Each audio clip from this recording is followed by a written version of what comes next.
I was 9 years old the first time my mother told someone I was a thief. We were at my grandmother's house in Sudbury for Thanksgiving, the kind of weekend where the whole extended family spills into every room and the kitchen smells like butter and roasting squash from the moment you walk in the door. My cousin's charm bracelet had gone missing. The little silver one with the maple leaf pendant that her parents had brought back from Ottawa. Everyone was looking for it, and my mother, without hesitation, without even glancing in my direction, said to the room, "Check Petra's bag. She has a habit of taking things that aren't hers." Everyone looked at me.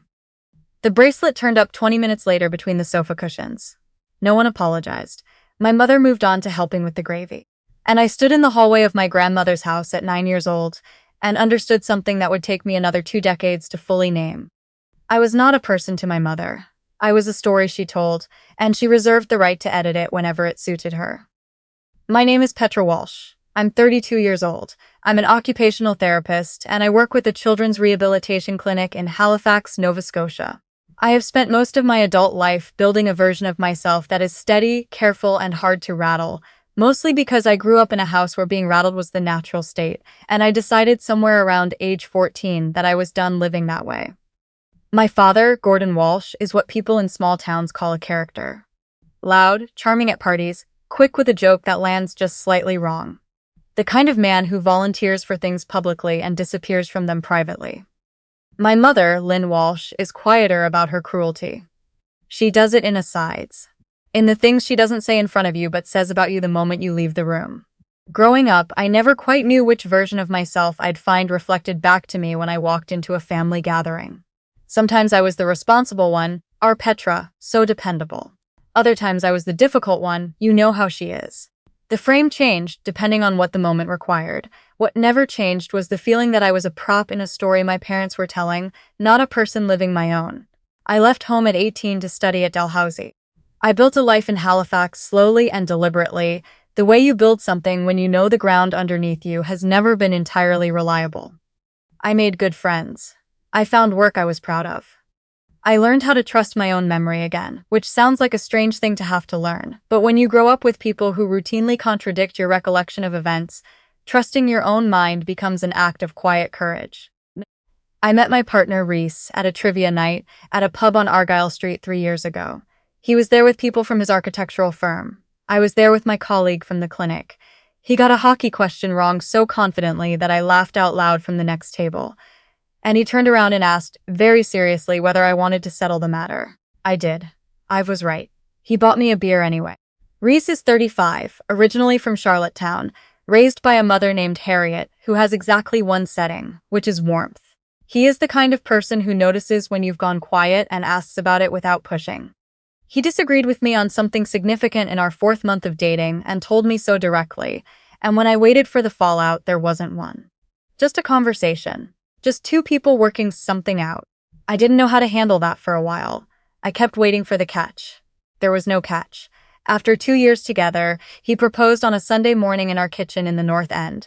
Scrambled eggs on the stove, the radio on low October light coming through the window. He said he'd been carrying the ring for 3 weeks and kept waiting for the right moment and had finally decided that a regular Sunday was more honest than a grand gesture. The ring had belonged to his grandmother on his father's side, a simple gold band with a small cluster of garnets. I said yes before I'd even fully processed that he was on one knee. We set the date for the following October, long engagement which suited us both. Time to plan without rushing. We booked a small inn in the Annapolis Valley for the ceremony, 30 guests, dinner after, the kind of wedding that feels like the people in it actually know each other. My parents had met Rhys 4 times by the time we got engaged. Each time, my father had been expansive and slightly too loud, and my mother had been pleasant in the way that is really just surveillance wearing a smile. She noticed everything about Rhys and commented on nothing directly, which was her particular skill. After each visit, I'd find something small waiting for me. A text that said, "He seems nice, very different from your usual type." A comment at Christmas that he was quiet, isn't he? You wonder what's going on in there. Each one a splinter, small enough to dismiss, accumulating quietly. I had stopped telling my parents things years ago.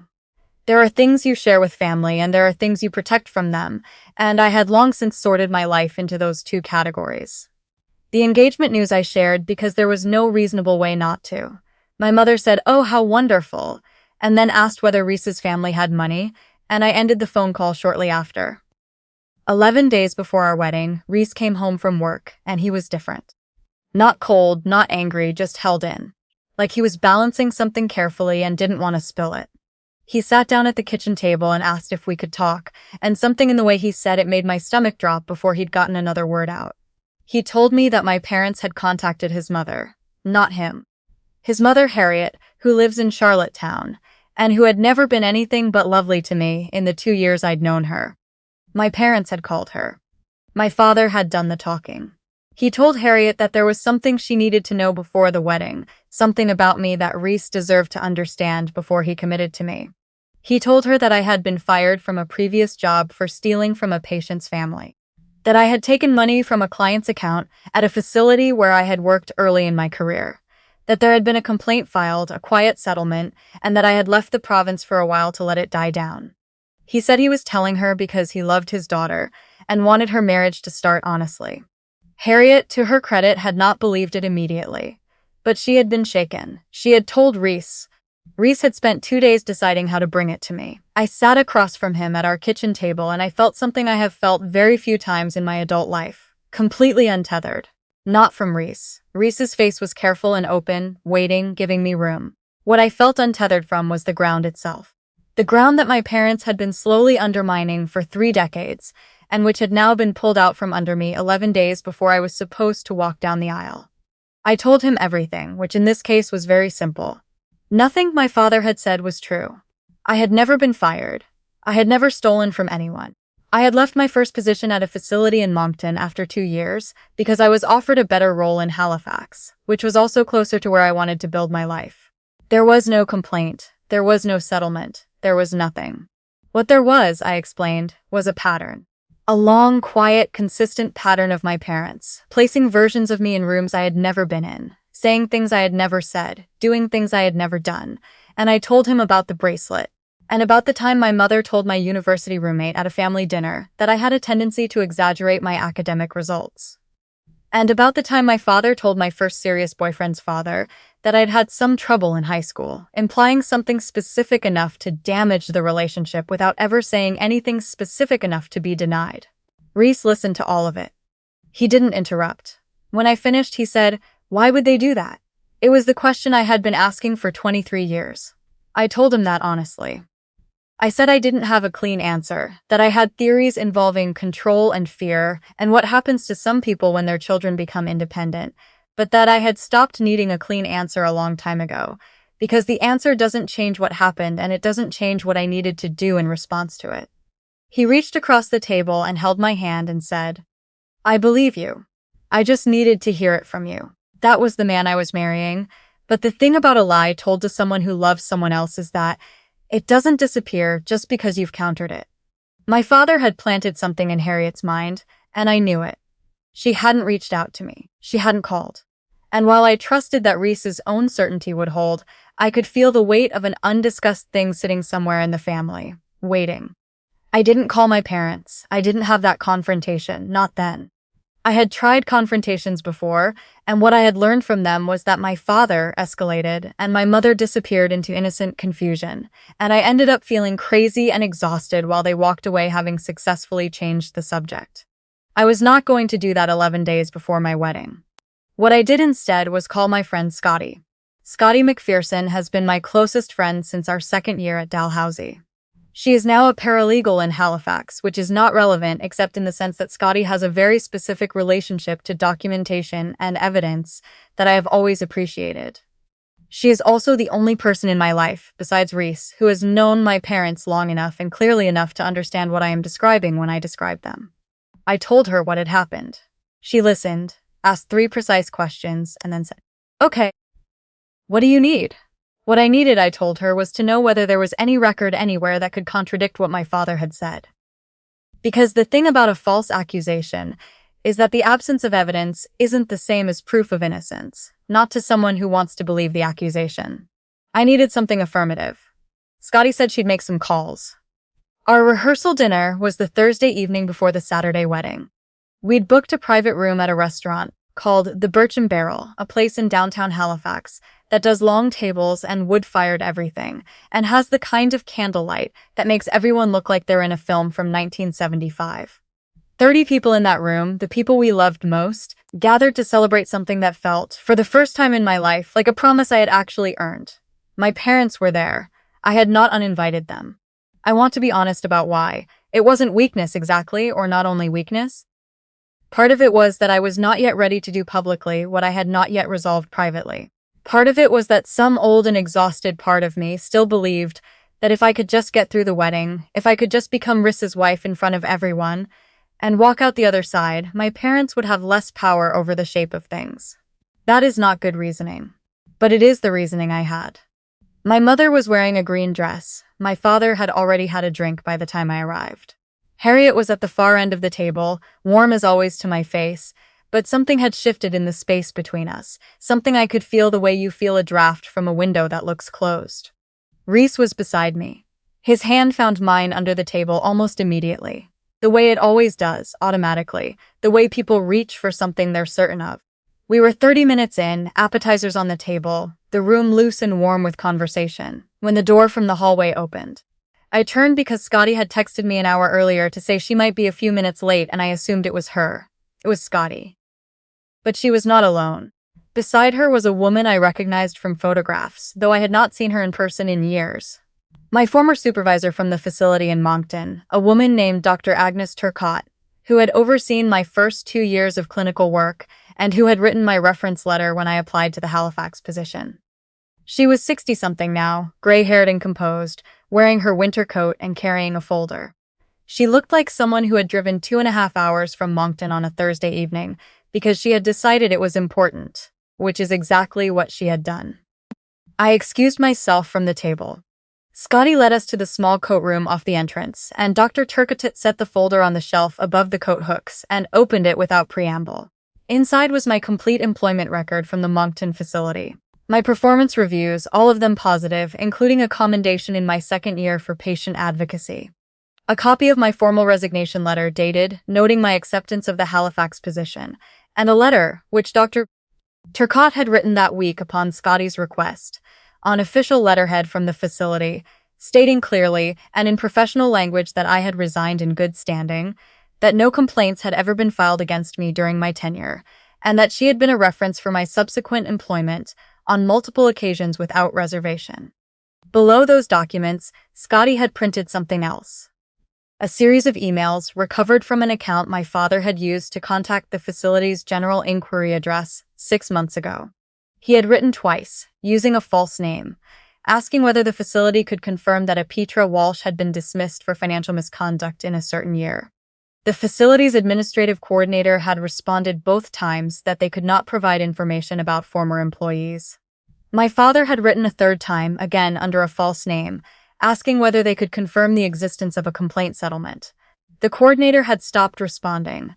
He had tried to create a paper trail. He had tried to find someone who would confirm the lie. No one had. I stood in that coat room with the folder in my hands and the muffled sound of the dinner behind the door, and I felt something settle in my chest that I had never quite felt before.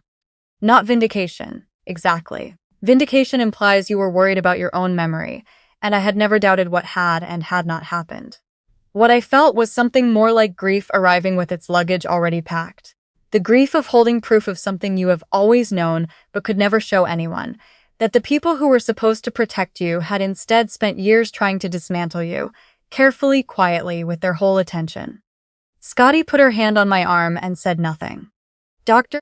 Turcotte said, very simply, I came because what your father told that woman was a lie, and you deserve to have someone here who could say that clearly. I thanked her. I meant it in a way I don't have the vocabulary for. I walked back into the dining room. Rhys read my face the way he always reads my face, that particular attention he gives me that I still sometimes don't know what to do with because I spent so long in rooms where no one was reading me at all. He stood up from his chair, without my saying anything. I carried the folder to the table. I didn't make a speech. I didn't perform anger or hurt for the room. I had spent too many years being too loud in spaces where the acoustics were all wrong to waste the steadiness I had finally built. I looked at my father. I looked at my mother. I said that I had something I needed the room to understand before we went any further. I said that 11 days ago, my father had called Rhys's mother and told her that I had been fired for stealing from a patient's family. I said that this was false. I said that the folder in front of me contained documentation proving it was false, and that it also contained records of my father's attempts to manufacture corroboration for the lie, and that Dr. Turcotte, who was standing in the doorway, had been my direct supervisor for my entire time at that facility, and was willing to confirm every word. My father started to say something. I didn't let him. I said, "I need you both to leave."